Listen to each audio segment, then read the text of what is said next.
This Right. conference will now be recorded. Hello, guys and girls. Big Texan here. Bobby D's there. We're missing our little side post here. Mr. Hustler himself, certified hustler. Speaking of that, we debated back and forth on what a good name for this podcast was going to be. I think we got a winner. So I think we're going to go with Certified Wrestling Podcast. So CWP. What do you think about that, Bobby? I like it. It's kind of certifiable for him and for us. A little bit Yeah. crazy, a little bit of wrestling. He's a certified hustler, and we're certified pro wrestlers. So I think it matches perfect. So the rundown of tonight, what we're going to do is just talk about tomorrow night's card, talking about the individual matches, and then we'll touch up with December 1st on that hot card there. There we go. Yep. So the first, and now, as always, card is always subject to change. Someone gets a flat tire, or someone gets hurt on a card they're wrestling on tonight or something. But preliminary, flat tires when dealing with the professionals. That's true. Yeah. But so as of right now, this is what the card is, and so that's what we're going to roll with. So the first match, the opening match, it's actually you, Bobby. It's you and Billy McNeil versus O'Connor and Richard Faith. Give me your feedback. I know you got some feedback on this one. What do you predict? Well, I'm excited to team up with Billy McNeil. I was watching him and Vince and all of them guys back in my junior high days. I'm a fan of Billy's. He's a good guy. He works hard. He puts everything out there. I love teaming up with him. Really feed off his energy.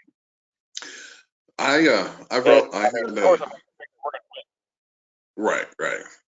Now I have had one match with him. It was a tag team, so didn't have the whole match with him, but what I did have was a pretty good, wrestling match. Plus, since he is such a small, light guy, man, I was able to throw him around like it was just so cool, But at the same time, I know Billy, and he probably didn't stop coming at you till the end. That's true. He, I don't think he knows the word quit, so he, and we've got the team together before we fought against like the professionals and whatnot. We make a good team. His flying style with a little bit more of my wrestling style complement each other real well. That's true too. I think you got the experience on this end because O'Connor, he's been wrestling different promotions, but he is kind of new. I don't know how many. Can't discount him too much either. I wrestled him. We saw a couple weeks ago on the TV tapings. I went against him one-on-one, and I kind of underestimated him a little bit, and he caught me off guard with a couple suplexes, but ended up getting back and getting him with my own. But he's got some talent and skill of his own, and Shaw, he's a big guy. Yeah. Mix it up with him a little bit. You know how that is. Yep. And Richard Faith, I know he's been around the block a few, so I know he's got the experience behind him. I think he's got less years in the business than you do. Definitely less than Billy. So, but he too is also a big guy, and I just got done wrestling him in a tag match at the Spooktacular. So I know he can throw it in there too. So it should be interesting to see who picks up the win here. Next match. Now this is the Night Train Gary Jackson versus Rick Ruby. I'm pretty sure Jackson's throwing that Central States title on the line. You heard him after he won the title. He's a fighting champion, so I imagine he would be.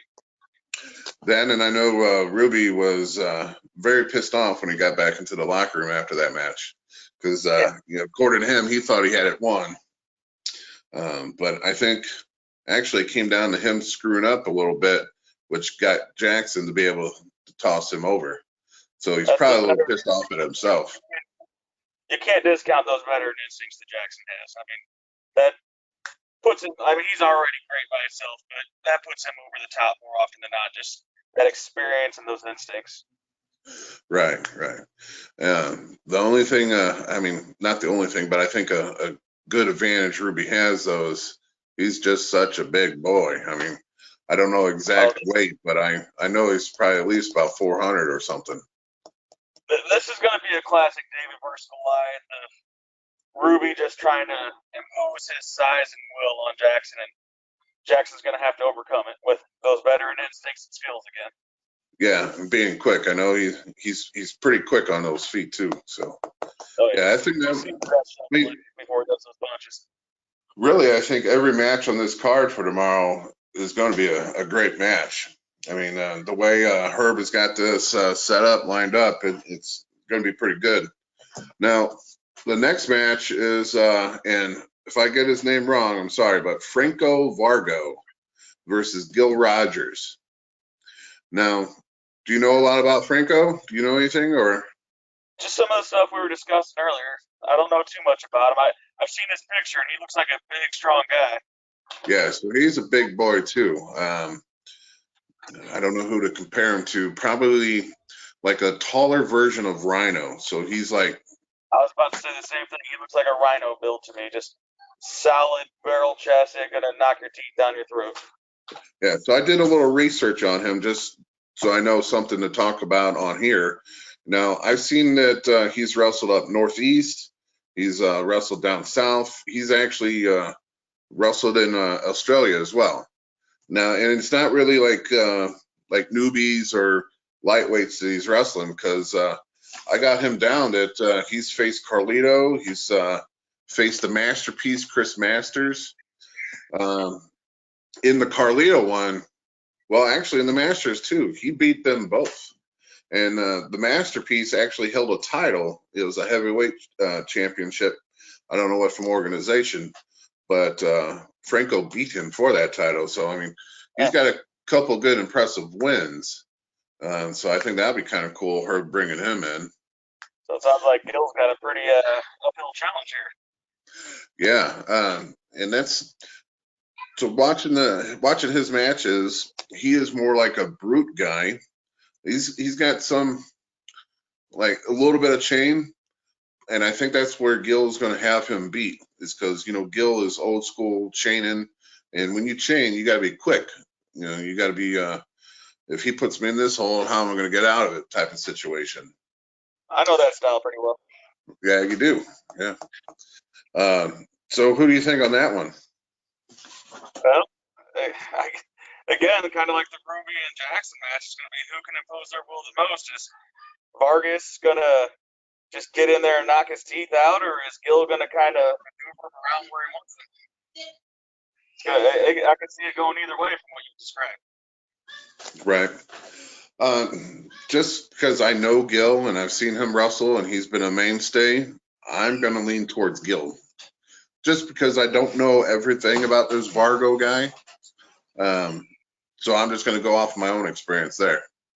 You definitely can't discount Gil in any way. I mean, he was a former tag team champion with Gary, and, you know, Gary's going off to have, I mean, he had some huge success before too, but now the first Central States region title, and Gil's going to go on to bigger things, I believe, as well. But you can't discount him. I can see it. Right. I'm sure. Yeah. Now, so this next one, it's going to be hard for me to be biased on it, but it's the professionals versus me and Frankie D. Now, well, I've been in the ring with all four of them, so. Well, the good thing, and I think it's going to benefit me and Frankie D, is the professionals are coming off of a loss to the Rock and Roll Express. At the same time, though, are they going to be fired up like no other because of that? That's true, but I'm hoping especially that it kind of puts. Brian made fun of those kilts on the last Sunday's show. Oh yeah. Well, send a message now. What I'm hoping with this is that the professionals just kind of got their ego a little beat out of them a little bit, and I'm hoping that they're a little bit depressed. Like, we just got beat by the Rock and Roll Express. We might as well give it up, kind of thing. I mean, I might be wrong. I might be wrong. Advantage with you, an experience advantage with Frankie, but they got a team experience where they just know what the other one's going to do without even looking. That's true. That's huge situation? What I'm going to count on is Frankie's a brawler. And basically, I'm a muscle. So I'm hoping Frankie gets in there, brawls with them, and then gets me in there, and I can just Clean house. clean house. Yes. So I mean, kind of Play what a I'm couple hoping Larrys for. out there.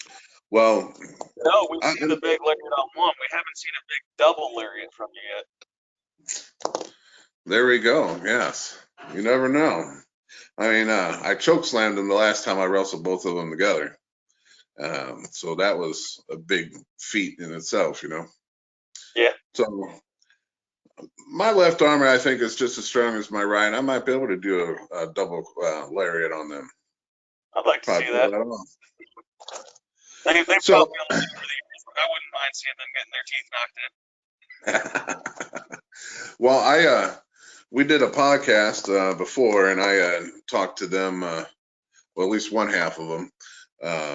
I was talking to them about, I hope the Rock and Roll Express beats them, because me and my tag partner, and now at the time, was going to be Bodine. Huh? Bodine. Yeah, Tyler Bodine. I've actually sampled a couple different tag partners. You know, I tagged with Waco forever. And then I went to actually Frankie D. I tagged with him, tagged with Axe, and tagged with Tyler, and it seemed like it was going to click. But just recently, it's been over the internet that Tyler got hurt, got a little concussion. So he might be out a month or 2 months or so before he gets that stinger gun. So that's why we're like Red Bull tag teams. So. Well, I'm hoping I can get it done. Well, I ain't hoping. Me and Frankie D are going to get it done. So I'm actually going to underline us as the winners in that match. Don't discount them, though. Watch your back. Those two are like sneaky snakes. Next match is going to be the big 450-pounder Kowalski versus Danny Dollar. I think that's going to be a good one. I don't know too much about Danny. His first show with us was last month, correct? Like, I know he's been wrestling in Tennessee and Kentucky, but I haven't got to watch too much of him. I know he looks like a strong, energetic guy as well. And he's going to want to be. You don't want to lock up with Kowalski. No, I've only had. I got stuff back real quick. I've only had one match with Kowalski, and it wasn't a finish because we ended up just bullying each other around and then fighting to the outside and then getting counted out. So, I mean, to me, it shows that he's a strong mother effer, but I wasn't exactly. With him, but like you said, he's a big, strong guy. You don't want to tie up with him. Right. And what surprises me about him too, him weighing so much, that guy is pretty agile too. I mean, I've seen him do a drop kick before. I've seen him put people in a bow and arrow. He's put me in a bow and arrow. No, so you know how that feels, I guess. That's a lot of weight when they put that knee right in the middle of your back and yank on your arm and leg. That's a lot of pressure. Well, I'm going to have to go Kowalski on this one just because, like you said, too, Danny Dollar has only been around us for a month, 2 months, so we don't – and that he might surprise us, too, because we might not know his whole array of things that he can do or pull out of the hat. Absolutely. He's got a lot of experience that I'm personally not familiar with, but, it's probably some big experience down there. Right. I was watching a lot of that Prentice Network before they closed down, and I know he was on there a couple times, but usually you get like little snippets. You don't get big, long things, Right. I'm still going to go Kowalski on it just because from experience, me just knowing that he's a 450-pound agile badass, Yeah. Now the semi-main event, and I call this a semi-main event, Flash and Jackson. Oh, nope. I'm sorry. Flash and Jason Breed. So that's Flash Flanagan versus Jason Breed, who are currently our tag team champions. They're going against Casa and Hargis. Now you're talking about another team that's been around for a long time, that Travis Cook team, Casa and Hargis. Team for a while and hate each other for a while and team together for a while. Like I think they know what each other are gonna do. They are that team like the professionals where they don't have to look, they just know. Right. And don't forgive me if I'm wrong, but I think they were the last champions. I think Flash and Breed took those belts from them. Yeah, so this they're is going to be wanting their titles, right? Yeah, they're going to come with a little drive there. So I can see this one. Like I said, this is a semi-main event. Breed's been pulling some rabbits out of his hat too, coming up with some tricks of his own. Yeah. And of course, we all know, Flash.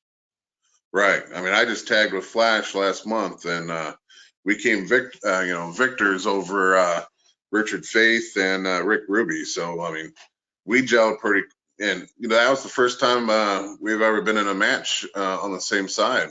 We gelled pretty easily. So just imagine Jason Breed. I mean, I'm sure they've been working out together and getting their stuff since they're the tag champions. I don't think they ever told Flash what the word quit means, so he's gonna keep coming no matter what. Right. I mean, just a couple months ago, Herb Simmons had to stop his match because Flash wouldn't give up. So he had to stop it for him. So that testicle fortitude right there. I mean, that says it all. But who do you got for it? Who do you think is going to win? I got to go with the team experience of Argus and Casa. There's just too much between them, and you can't build that. And they've been champions a month. They just started teaming a month or two ago. You can't build that kind of relationship with a partner that quick. I agree with you, because I know Casa and Hargis is, man, I think they've been wrestling at SICW at least 10, 15 years. And they've always been either wrestling against each other or on the same team since the whole Travis, organization got together. Yeah, and most of that's been with each other. Right. So I'm going to have to agree with you. I'm going to go with Hargis and Casa. Which leads us to the main event. Attila Khan is going against Pete Madden. Man, I mean, I have not wrestled Attila Khan before, but just seeing the damage that he did to Haku, seeing the damage that he did to Luke the Bushwhacker, and then what he had Tommy Dreamer a few years ago. So knowing what he can do to them, and they've been on the big leagues. But the crazy thing is Pete Madden, man. That's what I actually was on Facebook earlier today arguing with some fans. Everybody's discounting Pete Madden. Oh, Attila's going to destroy him. He's, no problem. Pete Madden's got a pretty long history of his own. And if you've seen anything with Pete Madden, he's a crazy son of a bitch. I remember wrestling him probably 10 years ago. And it was out of the blue. He just surprise popped up on a card, and they threw us together, and we had an excellent match. I really liked it. I mean, I like it when, if I'm going to throw some heart at you, I expect that in return. And so he was going pound for pound with me. I mean, they call him the human wrecking ball. Huh? He's probably going to throw twice as hard as you expected. Yeah, that's true. I mean, the human wrecking ball. How do you get that name? You just got to be mentally crazy in the head. Well, I mentioned earlier when we talked about my match coming up how I used to watch Billy and Vincent and them. Pete Madden was on that same promotion I used to watch a lot. I've seen a lot of his stuff, and you cannot discount Pete. Yeah. Actually, I believe, now I might be wrong again, because, I've had some chair shots to the head, so I blame a lot of that. But I want to say Vincent had said that Pete Madden helped train him. Knowing what Vincent knows, I mean, Pete Madden's got to be right up there, Yeah. I think it's really going to I'm be sure Vincent picked up his own tricks, but that's where that base has to come from. right. I mean, man, the last few matches I've seen Attila Khan, though, I mean, he goes balls to the walls. I mean, if he's bleeding, if he's cut open, he's still going. Now I've Yeah. seen videos of Pete Manning just blood all over his face, and him still not giving up. Everyone says that Pete Manning is a sleeper, but I think this is going to be an excellent match. And if you like blood, it's going to be right up your alley. But if you get squeamish pretty easily, I think you might want to close your eyes towards the end of that match, or maybe during it. I've seen Pete Madden do more than just a chair shot too, though. Oh yeah, There's one match that always comes to mind whenever I think of Pete Madden, where his opponent poured thumbtacks down his singlet, down the front of his singlet, and then gave him a low blow. And Pete, that would be an easy excuse to say, no, I am done. And Pete right. continued to wrestle hard. I think I would have been done. Yeah. I mean, I remember back in the day that I'd done some crazy stuff with thumbtacks and tables matches and stuff like that, but I'm done and over with that. That's crazy talk to me now. Here's the question, man. Who do you think you got? Who's winning? I got to go with who everybody's discounting, Pete Madden. You can't just overlook him like everybody's doing. I think I'm going to agree with you at some point, just because Pete Manning he's been working really hard to come out of retirement. Now he's had that one dust-off match to kind of get the ring work back in. And from what I heard, he's been going to the gym a lot, getting prepared for this match. So I think there's some old school tricks that he might throw out. Yeah.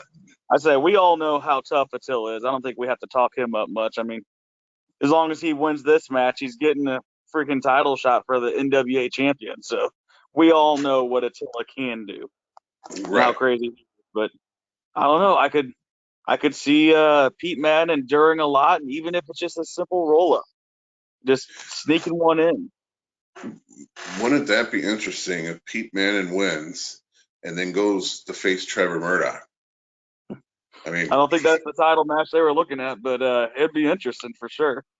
I mean, if Attila signed up for that match and Pete wins, I mean, Pete's got to take his spot, right? I mean, that's what I would assume.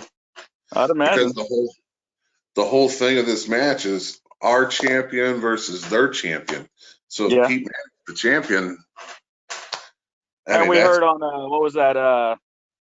Was that Wednesday we did that podcast and Travis called in and he kept saying that they'll take all Trevor's bookings when they win the title. Right. Maybe Pete's going to take Attila's bookings. Wouldn't that be interesting? Because I would love that to just hear opens. Travis talk after that. Yeah, I don't think we would hear from Travis if Pete Manning won. I don't think he would drop Attila, but I don't think we would hear from him. I think he would kind of bow out for a couple months and try to save face. On tag camps when they win, I guess. But just think about that, because that's going further than that. The NWA has a major pay-per-view like 3 days later on December 4th. So you can have Pete Manning. I mean, just think if Pete goes against Trevor and then pulls out another win, now you got a totally different version of that pay-per-view.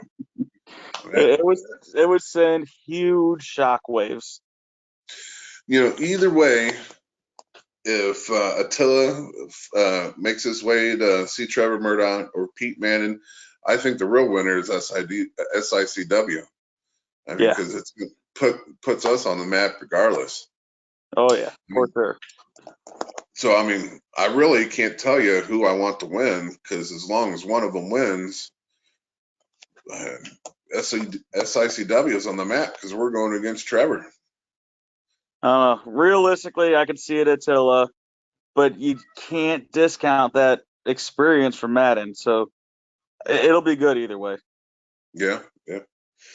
I think I think Herb's going to be on the line in a second. I think he got a text saying he was going to call in. Is he on the line?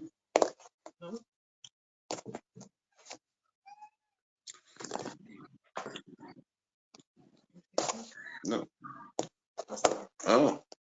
All right. Looks like they're having a little technical difficulties here. Yeah, try them on. But yeah, so I think that whole card is going to be crazy. I mean, so you got, Bobby and Billy McNeil winning that first match. I'm going to say Jackson's going to get on Ruby. I'm saying Gil Rogers versus Varga. Definitely Texan versus the professionals there. With bias. Don't forget the with bias. So Herb is on the line now. Hey, Herb, how you doing? Hey, how you doing? Not bad. So our trio is down to just a duel right now. It's just me and Bobby D. Our friend James Jordan had a little medical issue, so we had to sit him out for this time around.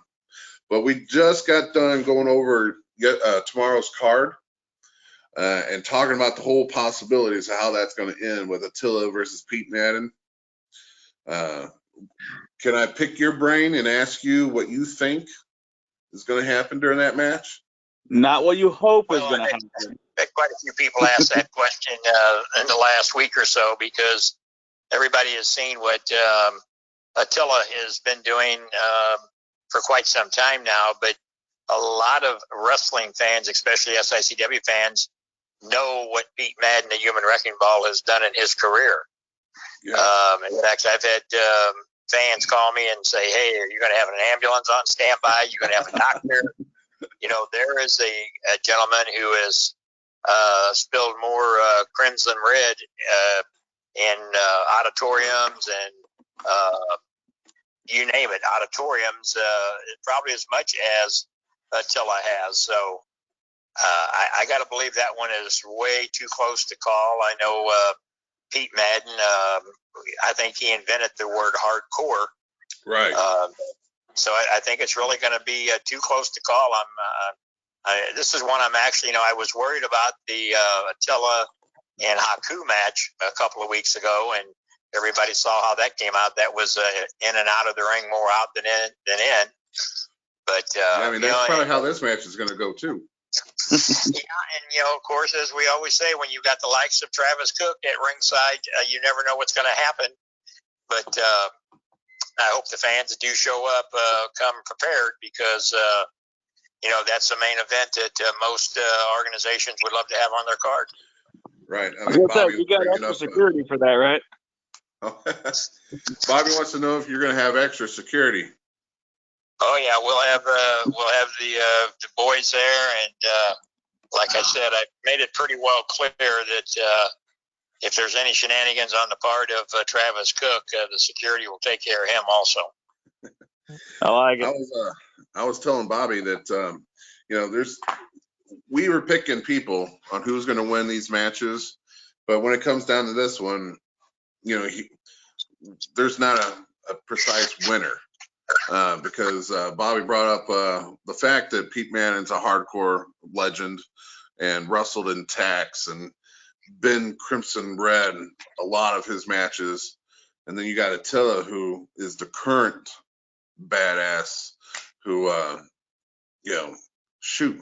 Tommy Dreamer, you got Luke of the Bushwhackers, and now Haku tacked onto that. I mean, it's crazy. So I can't pick a winner. Yeah, no, I couldn't pick it either if I had to. I just, I've got my wishes. You may want to say that. It's no secret that Attila Khan is definitely tied up with Travis Cook. He's a thorn in the behind. Right. But you got to give the devil's dues there. I mean, this guy has fought everywhere, done it all. Whether he's been down in Tennessee with USA Championship Wrestling, this guy was sit underneath the learning tree of the late great Harley Race. And we didn't even bring that up. That's I mean, the Yeah. toughest man in God's green earth, right? The toughest. And I mean, and it seems like over the years, I mean, I knew Harley, and I know how tough he was, but I don't ever remember seeing a Harley do the tactics that this international bounty hunter has done. I mean, Harley was tough, rough. He would do whatever it took. But I mean, this Attila Khan is out to hurt people, and he has shown that. Right.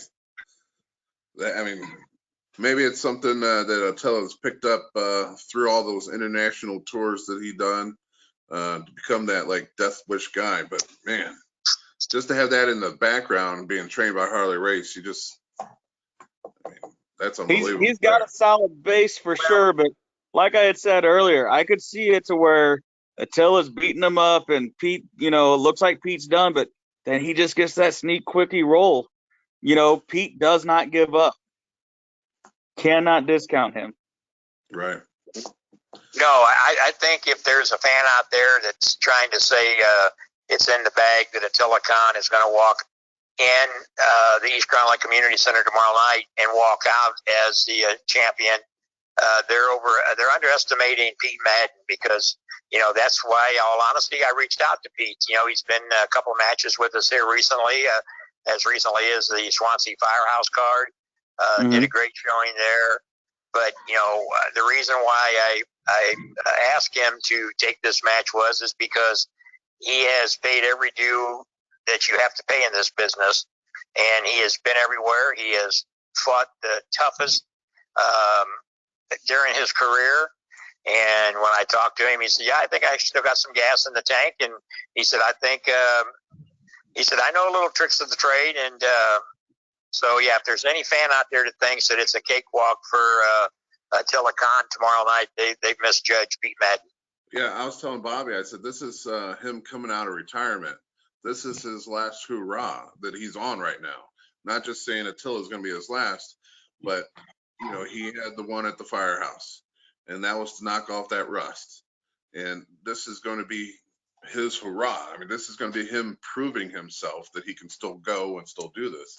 So, yeah, I mean, he's going to definitely, bring out whatever he has to get the job done. So I totally agree, and that's why I can't pick a winner.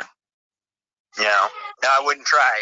But, that's the main event. But there's a lot of other great matches on there, too. But, they always say the main event is the match of the night. But, yeah, of course, you've seen here recently, every match at SICW has been a main event. We were going over that. I mean, the whole card is just stacked. I mean, the semi, which is Flash Flanagan and Jason Breed versus Casa and Hargis. I mean, that could have been the main event right there. Oh, yeah, without a doubt. Jason Breed, young man, making a name in SICW for him, and then you have a partner holding the other half of the SICW tag team titles. What a combination that is. And, of course, we know what Hargis and Casa has done, again, under the tutelage of Travis Cook. Right. Well, like we were saying, too, those two have just been together so long. They have a relationship and knowing of each other that you can't get in 2 months that Breed and Flash have. They don't have that experience together yet. Right. But I'll throw this in there. Jason Breed was able to take a heart punch from Attila Khan, and he was able to come back the very next month and wrestle. I mean, that's saying a lot of heart for Jason Breed. I'm not saying that Breed and Flash aren't tough.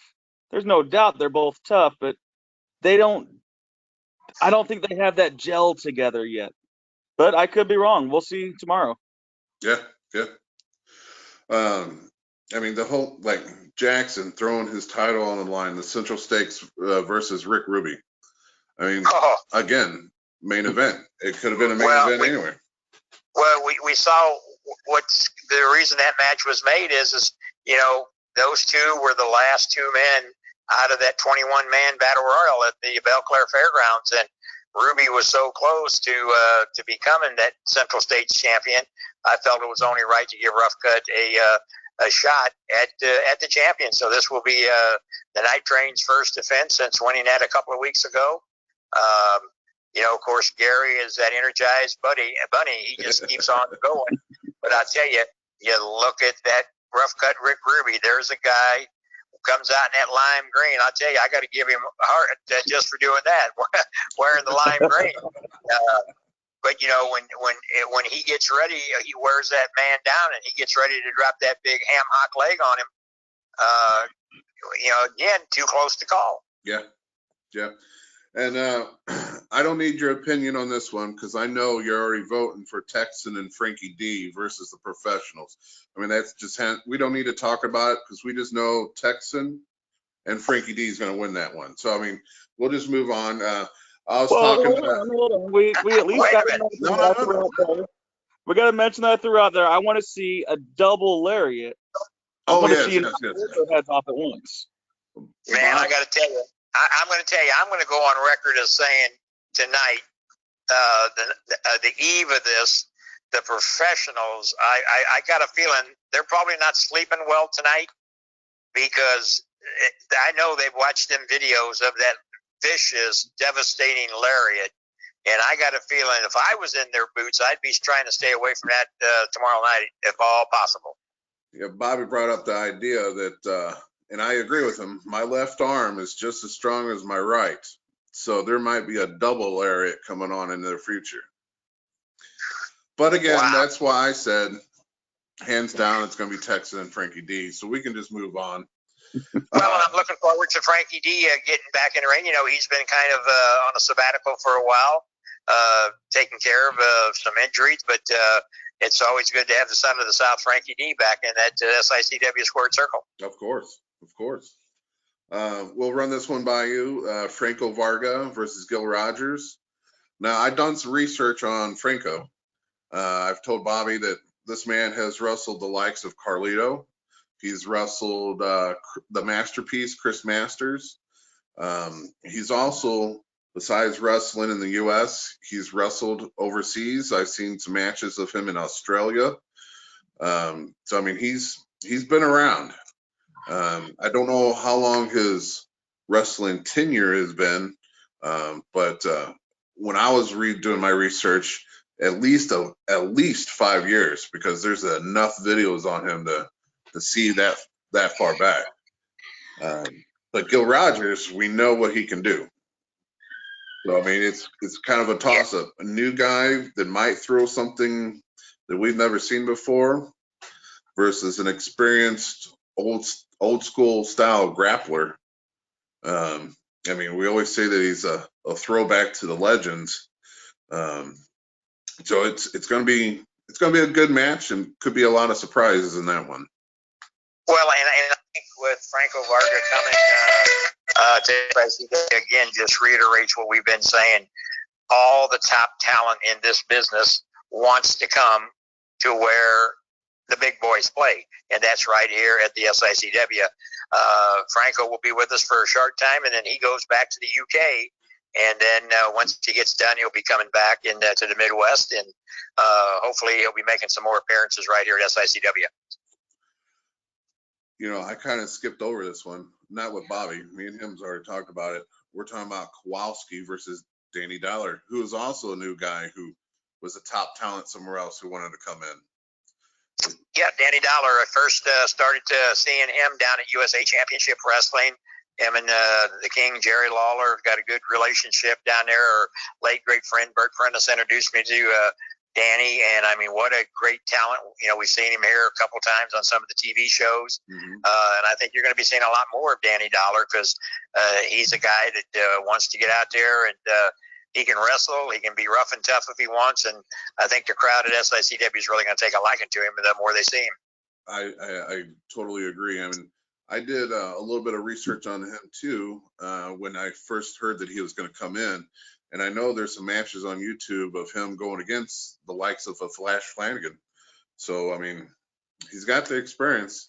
Well, again, and let's keep one thing in mind: 450 pounds of meanness of Kowalski, who I gotta say, by the skin of his chin, didn't do bad against the King Jerry Lawler. I thought I was sitting there ringside, and there was several minutes through that match that I thought this guy was knocking the king off his throne there, I'll tell you. He did a couple of hard punches too that knocked him down. I mean, knocked Yes. Gary down. So I mean, yes. So that's going to be another great match. I mean, Kenny. What? I said Kowalski's big enough to knock anybody down a couple times. That's true. I was telling Bobby when we were speaking about this match earlier, I had the pleasure of, I wouldn't even say wrestling Kowalski. We pretty much went in there and just tried to throw each other around, which didn't really work out too much. Talk about a raw room brawl. Right. And then we ended up getting counted out. So nothing was really finished. But I do know how tough he is. So, I went with Kowalski on this one. But, I mean, we'll find out tomorrow. But there was one more match on this card. Billy McNeil, Bobby D versus O'Connor and Richard Faith. I had to give props to my partner here on the podcast, and I'm going with Billy McNeil and Bobby D. Yeah, and I tell you, what a combination Bobby D is, and I'm not just saying that because he's on your show tonight, but, here's a guy that, you want to fight? Bobby D says, I'll fight. You want to wrestle? I'm going to show you how to wrestle. And we've seen him do that time and time again. And him and Billy McNeil, you throw him in there, the two newcomers, O'Connor and Shaw basically is going to have their work cut out for him. And if I was a betting man, I'd be betting on the team of Bobby and Billy for that one. Now, see, we agree on one thing at least. You at least agree on you. So There we go. There we go. We're Smart bad. one to agree on. Oh, you agree? All right. So, I mean, that's the whole lineup for tomorrow. Like I said, every match is going to be pretty much a main event, but God knows, Otello versus Pete Manning is just going to blow the place up. So if you haven't got your tickets for that, I'm sure there's still tickets that you can pick up at the door or SIC.org. You can come in and don't forget, if you come to see the Saturday night show, you get that free pass to come in on Sunday and watch the TV tapings and be part of the show. So basically, you get more and more. For the price of one. Right. You get 2 shows for the price of 1. Well, yeah, and actually, if you stop and think about it, we tape an average of 4 shows on that Sunday afternoon. So you get a whole Sunday afternoon starting at 1 o'clock, and we get out of there around 3:30, 4 o'clock. So you're getting your Sunday afternoon wrestling fix also for the price of 1 that Saturday night show. And if you've never been part of a TV taping, it's kind of interesting to see how it all puts together and the magic behind the scene, basically, as we say. And it's a great time. And you know what? I was just thinking in my head, back at wrestling at the Chase, everyone used to leave church early or go to church late just to, to see the wrestling at the Chase on TV. You got it set up where they can go to church and come straight there afterwards. So. Exactly. I want to make sure everybody goes and gets blessed a little bit and come out and root for their favorite and boo the bad guys and just have a good time. And that's what it's all about. Right. It's about having fun. Life is too short. It's good entertainment for the wrestling fans. I mean, we've been doing it. I've been doing it a long, long time. Not wrestling. I tell everybody I'm smarter than you guys. I'm not as tough as you guys either, because but it's fun. It's good to see the fans enjoy it.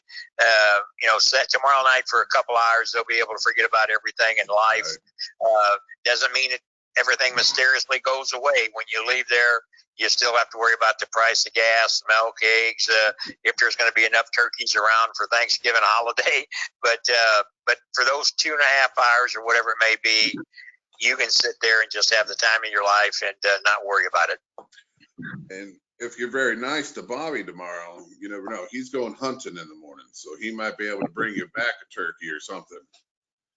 Well, I haven't been able to shoot anything yet. We got to get to the shooting it first. There you go. All right. So the big show that's coming up, we're talking about December 1st. We are talking about the NWA coming together with SICW. We're talking about Attila Khan, if he makes it past Pete Manning tomorrow, going against Trevor Murdoch, the NWA champion. I mean, this is like the biggest fight of the year. Bobby, The biggest. What's you guys' opinion on that? That's, I mean, it's mind blowing. I said it on the podcast the other day. As much as I don't like Attila or Travis, I really want to see him win and bring that title back to the SICW locker room. That will open so many possibilities and so many doors. I agree. I mean, Well, and I got to tell you, as recently as yesterday, I've had the pleasure and honor of communicating with William Corrigan, the owner, CEO of the NWA, the National Wrestling Alliance, and we all three of us, and your listeners, the National Wrestling Alliance was the most prestigious organization for many, many years. Sam Muchnick, president of that organization off and on over 41 years.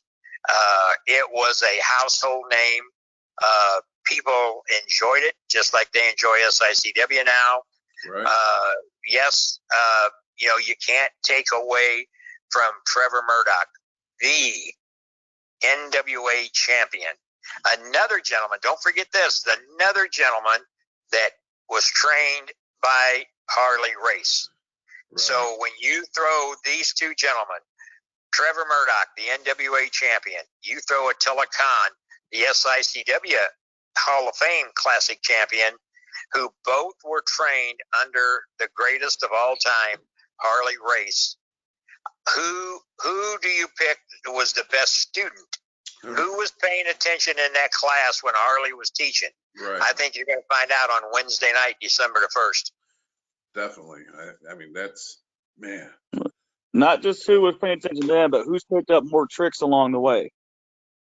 They might have the same base under Harley, but they both went drastically different paths after that. Right. One went international, and the other one up north, and now he's down south. Yeah, it's going to be interesting. I mean, well, I got to tell you, you're thinking we're sitting here scratching our head, wondering how it's going to come out. With my conversation with Mr. Corrigan yesterday, he's got a lot on the line. I mean, they've got a couple of other shows already booked, like on December 3rd and 4th, with some matches. That this is going to be Trevor Murdoch's first title defense since he won that title right here in St. Louis. He's going to be back here defending it. So as Mr. Corrigan and I talked yesterday, if Attila Khan, and you got to throw Travis Cook in there, if they can pull a rabbit out of their hat, those tapings for December 3rd and 4th, wouldn't it be something if Attila Khan, representing the SICW, walked in there as that NWA champion? And I got to give Trevor some credit there too. First title defense, and he picks such a big challenger after everything that Attila's done lately. He Right. definitely could have picked an easier opponent, but he went straight to the top. Well, I tell you, I'm just going to throw this out there. If Attila does win, I mean, the NWA hasn't even announced who's going to be on that pay-per-view yet, just because they don't know who's going to win this match. So they don't even want to advertise. And we're talking, it's only, 2.5 weeks away before this pay-per-view hits? And you don't know who's on the card because they don't know who's going to be on the card? Yeah. It's crazy. Well, and it's kind of like the same situation we were in. Here we are. We have a show less than 24 hours away with our SICW Classic Hall of Fame title on the line. Stop and think about this. Wouldn't it be something if Pete Madden scores a victory tomorrow night? We did talk about this because, Bobby's pulling for Pete. And if he wins, he's got to take Attila's spot. And then if he beats Trevor, he's got to take Trevor's spot. So we're talking about a guy who was retired, happy, surfing, who decided, I got one more run. And he can start from coming back off a surfboard to being the NWA champion. So, I mean, you just. Now, you guys have been with SICW for a long time. In your days and dreams did you ever think that here we would be talking about our organization representing the with the NWA in a world title match right back in St. Louis? No. I mean, I'm used to you bringing in all the former NWA champions, all the legends, and I'm used to celebrating with them and getting to pick their brain. But to be current, to have the current champion, that's crazy. It's just crazy. Yeah. And I know we're blowing all up about the Trevor and Attila, but there's some other things happening that night. Well, yeah, don't forget, and I got to give Mr. Corrigan credit too for this, because he agreed with me. Not only, as you just started to say, the NWA World Title is going to be defended that night between Murdoch and Attila Khan from the SICW, but also, we just mentioned his name briefly, Sam Muchnick, president of the NWA, the National Wrestling Alliance, off and on for over 41 years. Right. His young man that he took underneath his wing for all those years, Larry Matisek, our dear late great friend. Yes. Another great friend of SICW and the NWA, Mickey Garagiola. Those three gentlemen, by the help of the St. Louis Sports Hall of Fame, which Ed Wheatley, the gentleman who is just released, had written that new Wrestling at the Chase book, his group helping, there it is right there, Asking We Shall Receive. That book right there, they will be there that night, the St. Louis Sports Hall of Fame.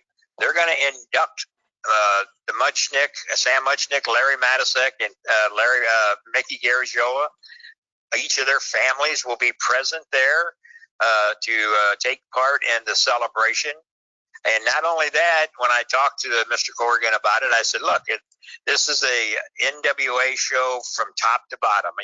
When you're talking about Sam, Larry, Mickey, NWA title with Trevor Murdoch, and then you got SICW with Attila Khan, we're putting the show on.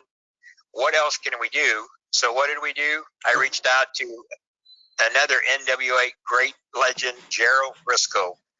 He's already tweeted out tonight that he's looking forward to being back in St. Louis and taking part in this big return of the NWA World Title being defended. So Bob Orton, the Cowboy Bob Orton, whose father was on the first episode of Wrestling at the Chase in 1959, will be there as part of the ceremony. And then also good friend of Larry Matisek, good friend of ours, former SICW champion Ron Powers will be in attendance helping take part of that induction ceremony. Yeah. I mean, it's just going to be an historic night. And it's on a Wednesday night.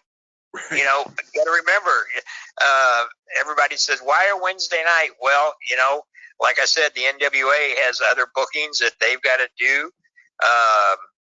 And I wasn't going to argue over the night when we could do this. And then the hotel where we're holding this at, the Holiday Inn, we want to thank them for making that venue available to us. It's right there next to the Viking Lounge, 270 in Watson Road area. It's real easy to get to, plenty of parking.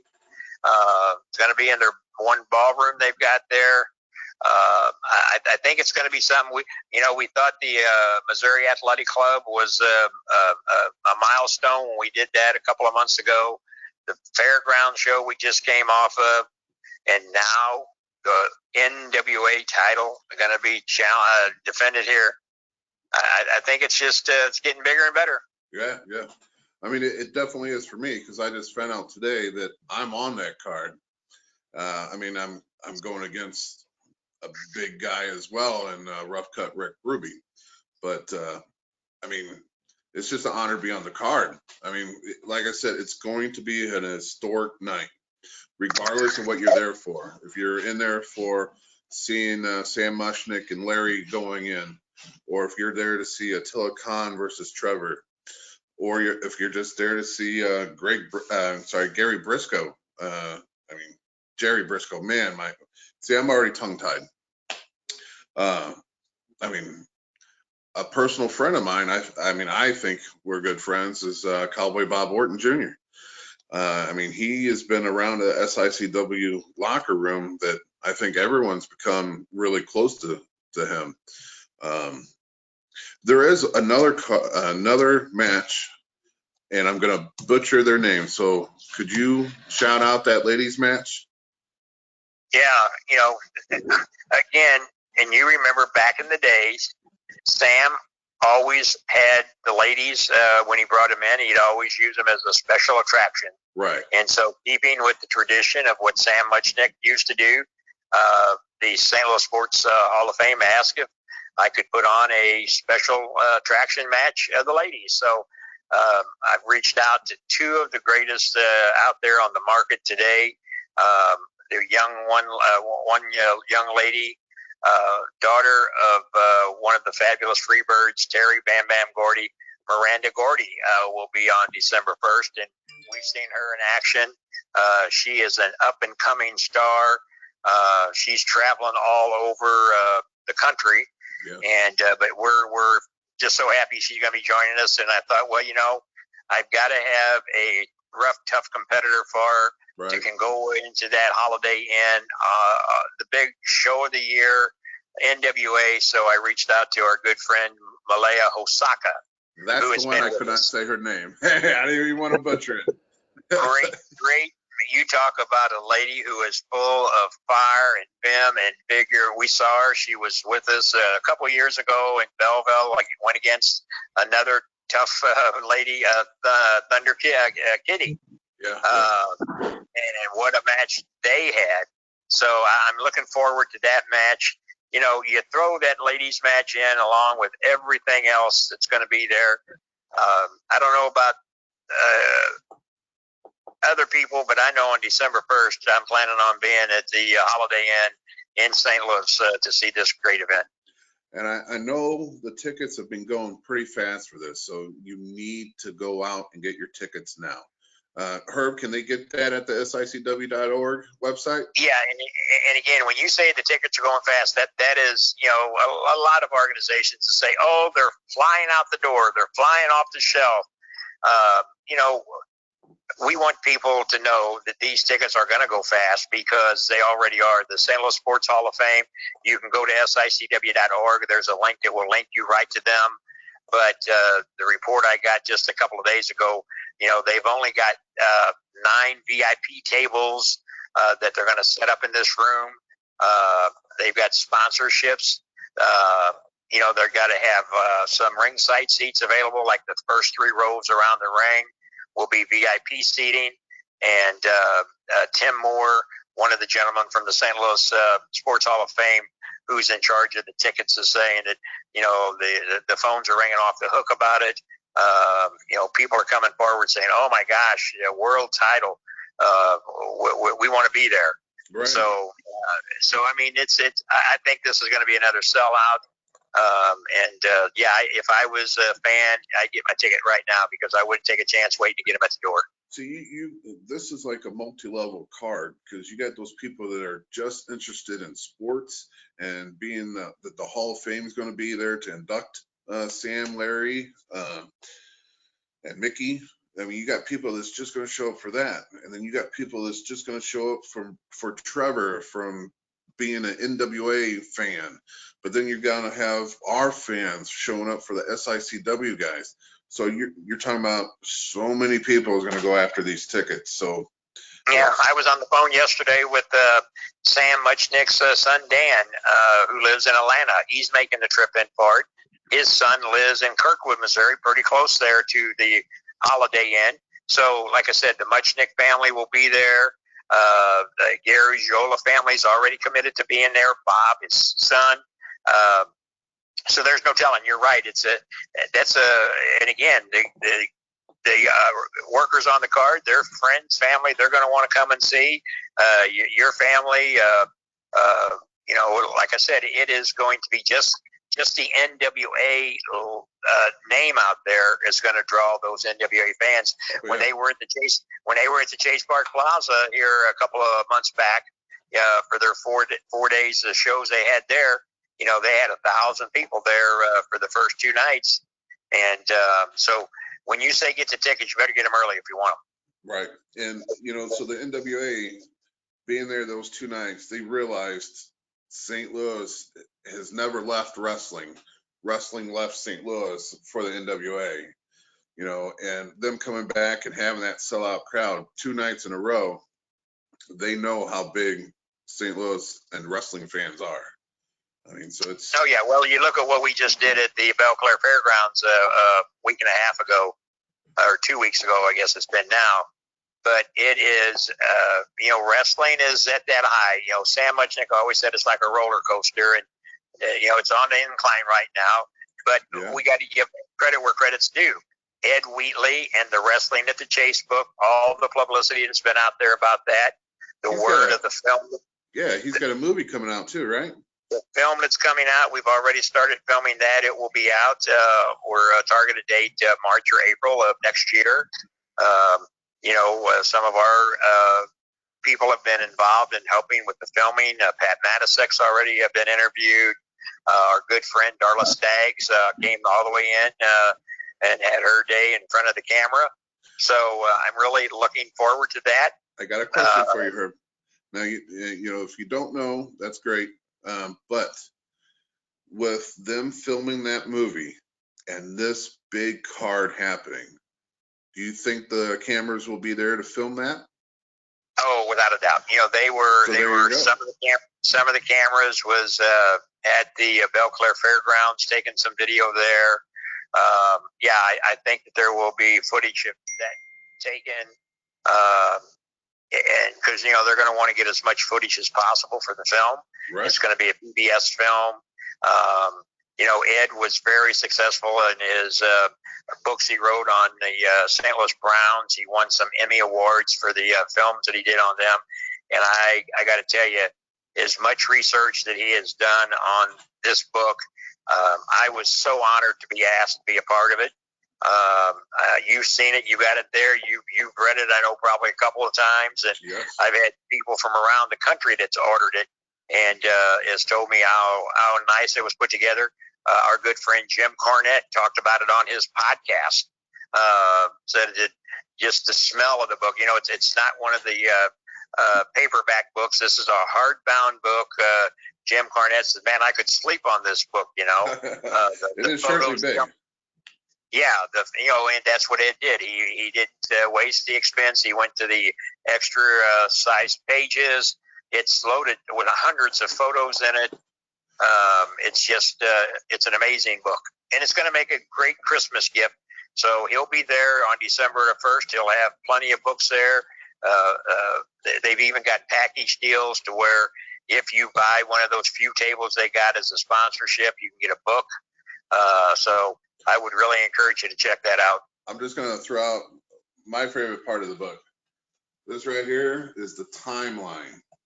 This goes from the beginning before I was wrestling at the Chase all the way to the end of wrestling at the Chase. I mean, I love history. I love history about wrestling, and just to sit there and see the timeline for it all. Yeah, I love it. I tell you, I love the whole book, but if you go back to the back page, I think it is under acknowledgments. Uh-huh. Have you read that yet? The end notes, acknowledgments, yes. Yeah, well, read that a little bit. And I love the whole book, but that's kind of one of my favorite parts right there. As noted, this is a book of memories. It man, you asked the wrong person to read. Yeah. Comprises memories and events that took place in a wrestling ring and inside the homes of countless fans across the Midwest. Many people came forth to share their stories. However, the person who had the greatest impact on this book is Herb Simmons. I just had to throw it out there in case you missed that. Oh, well, no. I mean, I love Larry. And I'm only kidding there. I mean, when Ed told me he had put that in there before I'd even saw it, I said, you know, it was not needed. I did it because it was the right thing to do, because we're all about keeping the legacy and the history of wrestling at the Chase alive. And I am honored that he felt that I contributed that much to it to put that in the book. And he always talked about the torch being passed from, in the book it talks about the torch being passed from Sam to Larry to me. And of course, I give credit where credit's due. The people in the SICW locker room and the great fans. You've heard me say it. We don't have great talent and the great fans. There is no SICW. There is no wrestling, and that's how Right. Sam used to look at it back in the day. I totally agree. Totally agree. I mean, I gotta say though, you had a little bit more than anyone else when it comes to this book, because it's all the stuff of your personal collection that's in this book, like the little cards that talks about who wrestled who, how many wins did they have, how did they win, how long was the match. I mean, that's all from your personal collection. So, I mean, yeah. I mean, Well, you know what I think we ought to do one night is when you and Bobby are doing your show here, I think I'll give you the entire list of Dick the Bruiser's wins, or Gene Kaniski winning. You guys can kind of sit there and go through them and just read them to your listeners. And it's amazing. I get a stack of them out every now and then, and just, in 1971, Gene Kaniski fought Fritz von Erich, and the time Big that it Thunder. took the winner, Big Thunder. Yeah. So, but it's just and it's really, I get from time to time, some of the legends that are still with us will call me and say, hey, can you tell me again my results from such and such a year? And I'm able to do that. So, and then I've got all of the programs, and that's something we can do one night. Maybe is give you some of them that could date back to 1934, and show you some of the matches that were taking place back then, and when the price of a ticket was about 50 cents. Oh, I mean, in my office, I have a program from Bruiser Brody, and that was from the WWF era, I guess you would say. But then I also have Wrestling at the Chase programs. I've got one signed by Harley Race that I personally got. I got one signed by Ric Flair that I personally got. I love programs. I just love to see the description. And Larry wrote those, right? That's Larry. Yeah, and when when later on he got, when he started off there, he always joked about how he did everything in the office, even swept the floor. And I literally, when he used to joke about that, but then when I would go with them, one of the first things he'd do is he'd grab the broom out of the closet. Oh my God! I said, "Now you don't have to put on a show for Sam. He knows you're in here doing something." But man, I tell you, I was the biggest sponge out there. I soaked up all that knowledge. And Sam opened up them file cabinets and said, you can go through any of this. You don't take anything out of this office. And what you hear in this office stays in this office. And man, I told Larry that was his mistake right there. Because we read everything, and sit there and listen to him on the phone with Fritz von Erich or Whipper Billy Watson, people like that, and talking about upcoming shows and how the title was going to be going. I mean, just a wealth of knowledge that I always said, I hope I never end up getting that deadly, that terrible disease of Alzheimer's, because I remember it as if it was yesterday, and I don't want to lose that memory. And well, the good thing about your collection is that you got so much to the detail that even if you had that memory go loss, back and you could relive it every single day. Well, and that's the thing, and I always, again, Larry's mind was sharp until the day that he left us. Yes. How he could remember what he did was just amazing. Mickey Garagiola used to say he was a walking encyclopedia.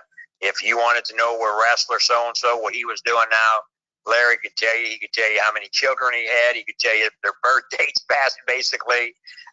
He just stayed in touch with a lot of those guys, and they respected him for that. I'll just tell you a little personal story. I went to Larry before his passing, and I hung out with him. I think we were watching baseball at the time. But he turned and looked at me and he goes, "Who do you got this Saturday?"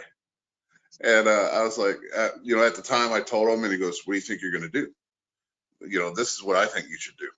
I mean, so he was still, and that was maybe a week before his passing, and he was still thinking about wrestling, still thinking about what what moves I normally do and what I should do to win that night.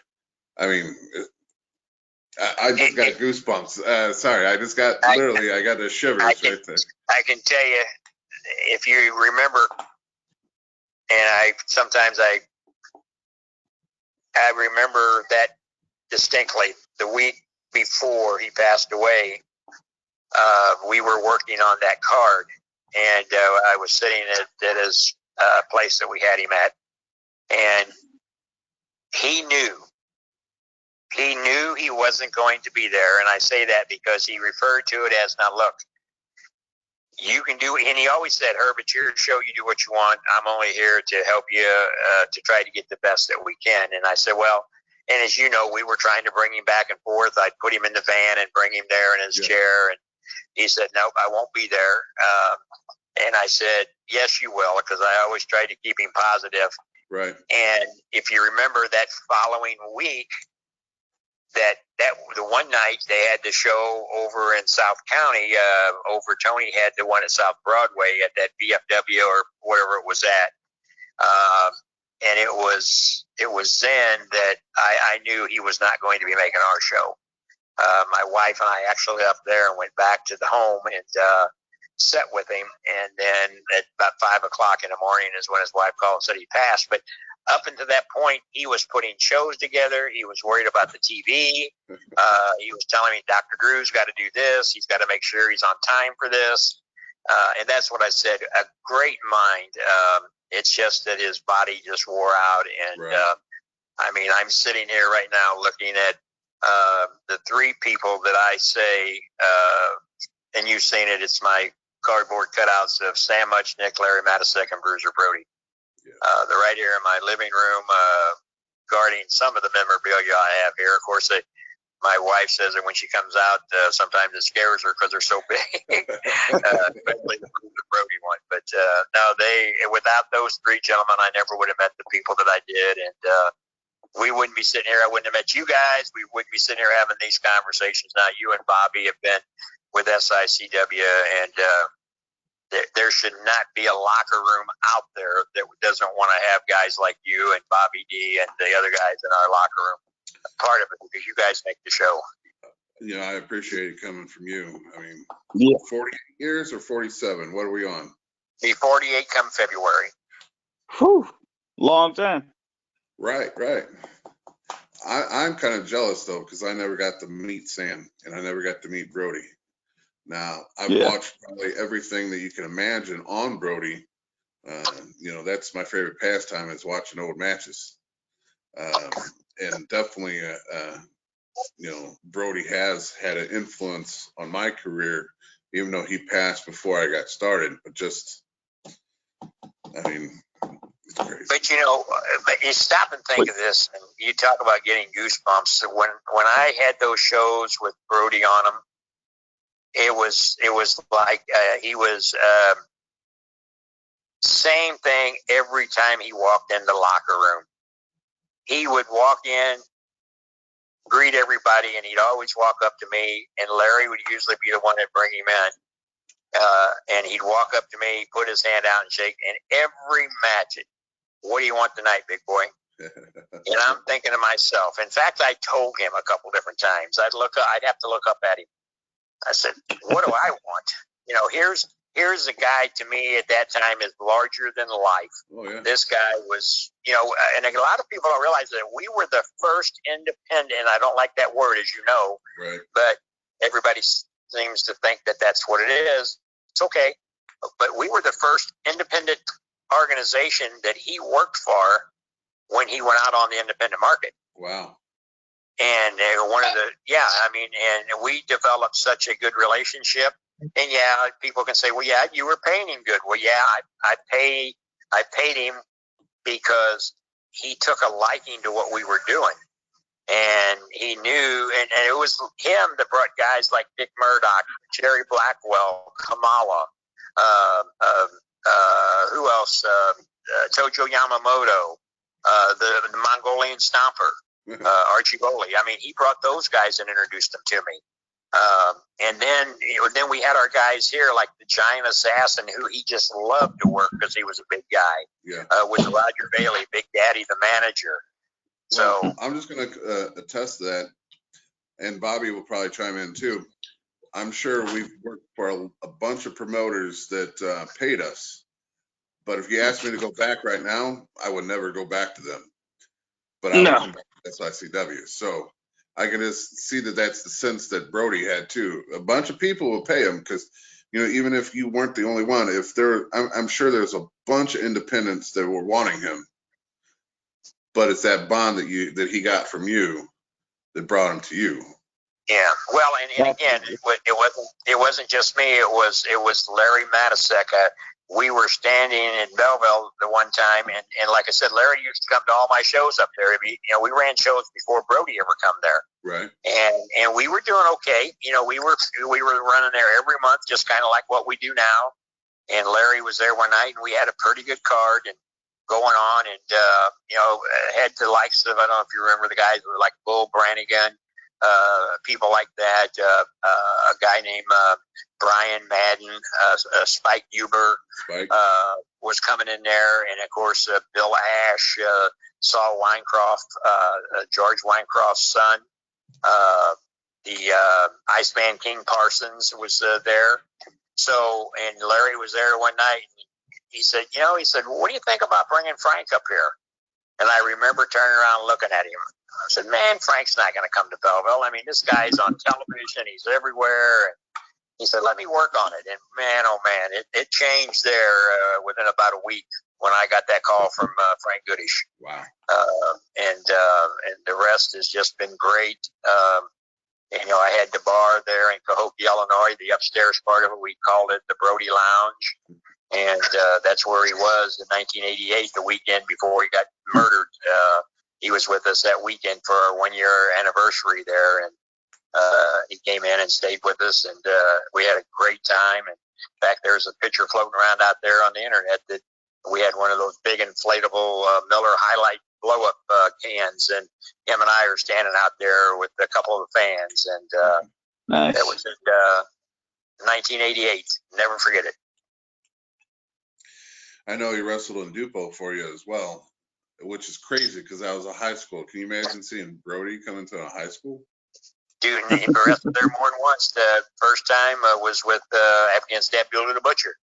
2,200 fans inside the gym, and 2,200 fans in the bleachers, no floor seats, because they just finished doing their resurfacing of their gymnasium, and they wouldn't allow us to put chairs on there.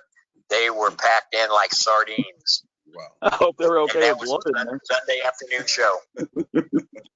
Yeah, I'm sure there was probably blood spilled on that floor. Oh my gosh, that, and then one of the other shows we did with him, we also had that same match in Collinsville High School up there, but then we brought Art the Barbarian in, and we did an outside show at the track and field, and that turned out to be, it started raining that evening, and I'm thinking, what are we going to do? And he said, we're going to wrestle. What are you talking about? And they did. They went out there and wrestled in the rain, and him and Art the Barbarian. I've done my fair shares of wrestling in the ring. Yep. It puts a new spin on things, I'll tell you. Right.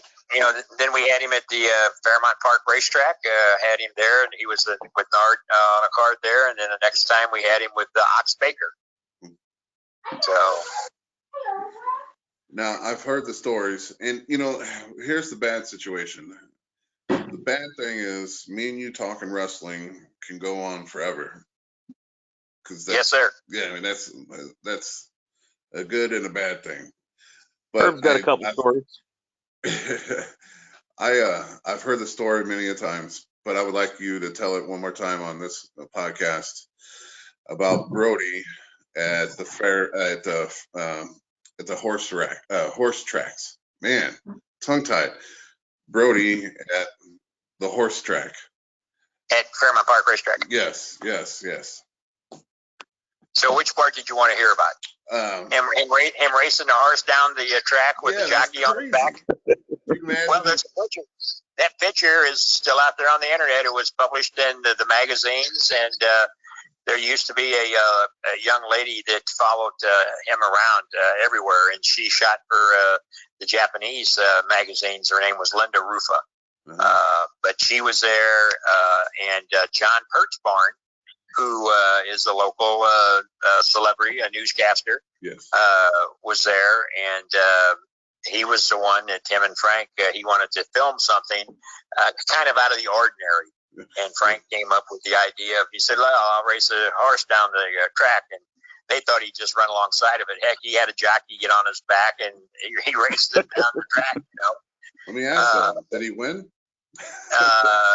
I don't think he won. I would. It was, but he was always good at. I had him in another show. It was an outside show fundraiser, and they had one of those dunk tanks there, and he got up in the dunk tank and raised a ton of money for the organization. He was always willing to help me do anything I could to get the show over, because he always said, you know, if you treat your sponsors good, they'll want you to come back. And you guys know, you know, we've been with the Swansea Fire Department, 8-9 years now. Millstock, we're going back to for their 6th year. Cahokia has just booked us back for next year. That'll be our 3rd time in there. So that repeat business is what tells you if you're doing it the right way. Right. Yeah. You talk about crazy things he did. Don't I recall seeing a picture of him climbing up onto a movie theater marquee to take some pictures too? Oh, the pretending it was King Kong. Yeah. Well, that was it. I can tell you the story about that. In fact, the young lady who he's holding in his arms while they're filming that is Angie Warner, who actually showed up for the memorial service that we did at the funeral home that night. And she told for Larry, she told the story that when they were filming that, they had a hard time because they was on the front of the Checker Dome, where he's grabbing the letter T from the wrestling word that they used to have up there. And then he was holding her. She was dressed in an evening gown, kind of like the King Kong movie, Fay Ray. And it was a windy day. And the microphone kept on they had the microphone clipped to her dress, and it kept picking up the wind noise.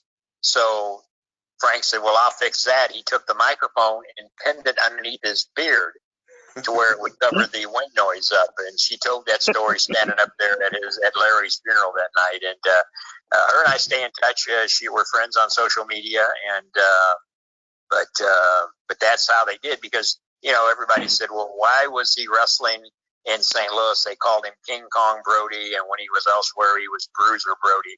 And the short answer to that is back then they had Bruiser Bob Sweetan, they had Dick the Bruiser, and Sam told Larry, said, look, you know, let's come up with something else. I don't want to have all these bruisers. Yeah.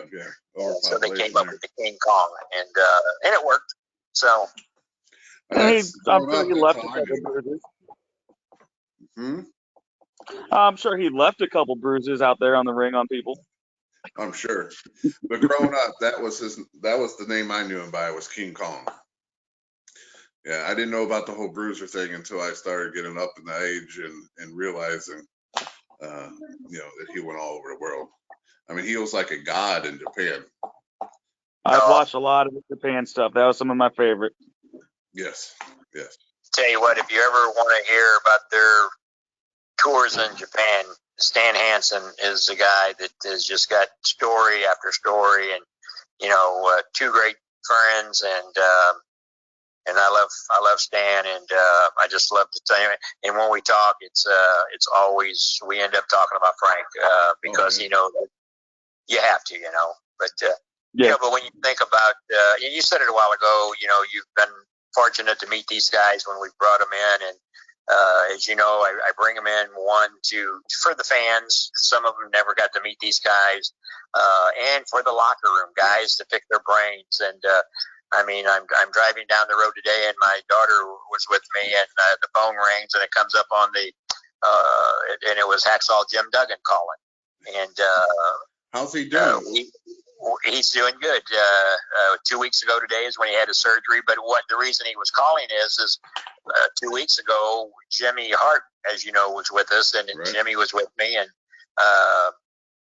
he said, hey, let's call Hacksaw, and I want to tell his wife that if she needs anything. So he called from my phone, and so Hacksaw was returning a bunch of phone calls, and so I answered the phone, and he said, hey, Jimmy. And I said, no, Jim, this is Herb. I said, Jimmy was with me 2 weeks ago. We called, and so we talked, but, my daughter thought that was neat that here's Hacksaw Jim Duggan calling, and but we've had him in before, and he made the comment. He said, Herb, he said, I'll be back on the road probably January, February next year. And I said, good, because, we want to get you back in. And he said, that ain't no problem. He said, the boys know that you treat everybody right. And in our business, word spreads real quick. And so that makes you feel good, when you got that kind of reputation.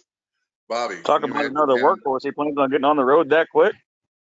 Right, and he's had 2 surgeries back to back. So it wasn't like one. He had 2 major surgeries back to back. And he's planning on getting the road in a couple months. But my question I was a big fan of his when I got into wrestling. I was more of a mid-'90s WCW guy, and I saw him a lot in there. I loved Hacksaw. Bobby, I have a question for you. What would you give to have the contacts in Herb's phone? I mean, just think about everyone that he knows, and those people know them. And, it's just crazy. The stories that I can hear from him on who he talks to on a regular basis is mind-blowing. Well, if I had his contact list, I'd probably just get blocked from calling a bunch of these guys over and over. Right.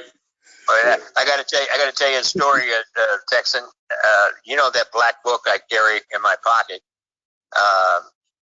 Man, that came up missing yesterday. Oh. And I mean, it was a all out 9-alarm fire around my house, my daughter, my wife. I mean, and I really thought I was losing my mind because I was backtracking where I last had it at. I even had Brian drive up to the office because I thought maybe I left it on the desk. And, man, he called me and said, it's not there. I thought, oh, where is it at? And so late last night, my lovely, darling daughter came in and said, hey, Dad, who moved the stuff and put it on the chair? And I said, what are you talking about? She said, who put those pillows on the chair? And I said, well, I did. And she had in her hand that black book. Oh, my goodness. And I guess when I picked the pillows up, I guess it was laying there out of my shirt. So, yeah, that black book has a lot of contacts and a lot of information in it. Everybody says that, you have a black book. And, of course, back in the day, everybody said, oh, we carried all the girls' numbers in our black book. Well, that book has a lot of contacts for the business. And so I learned a lesson last night. I'm going to duplicate those numbers. Now, Herb, was that the same daughter with the awesome Halloween costume? Oh, yeah. Wow.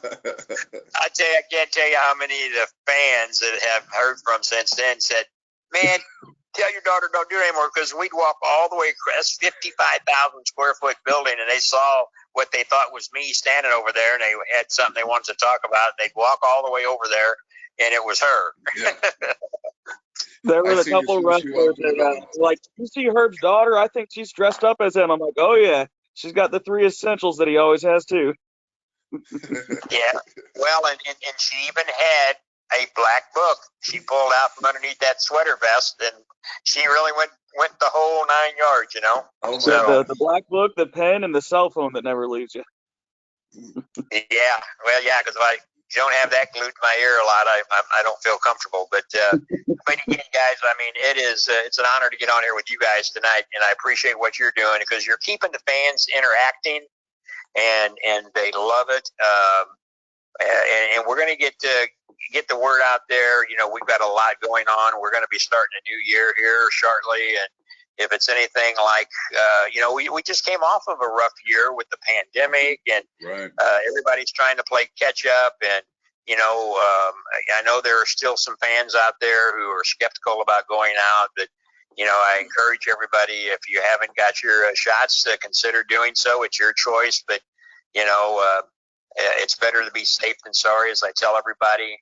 I want everybody to be safe, but I want everybody to get on with their life also. And Right. if it means you love wrestling, SICW, yeah, I'm partial to SICW. You know, I know there's a lot of organizations out there. Everybody's doing their own thing, but I think when it comes to giving the fans the best, I tell everybody we've got the greatest locker room that you can ever find. And if they haven't found that out yet, then they need to take in a show and they'll see what we're talking about.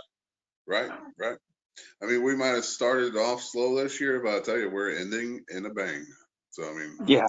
Yeah. Well, you know, you guys were both at the Missouri Athletic Club. I mean, have you guys ever thought that you'd experience? I mean, that is probably the closest to the wrestling. I mean, myself, and I've been doing it a long time. I'm sitting there at ringside with those lights above the ring, with the fans dressed up and the suits and the ladies in their dresses, every table filled, noise like you wouldn't believe.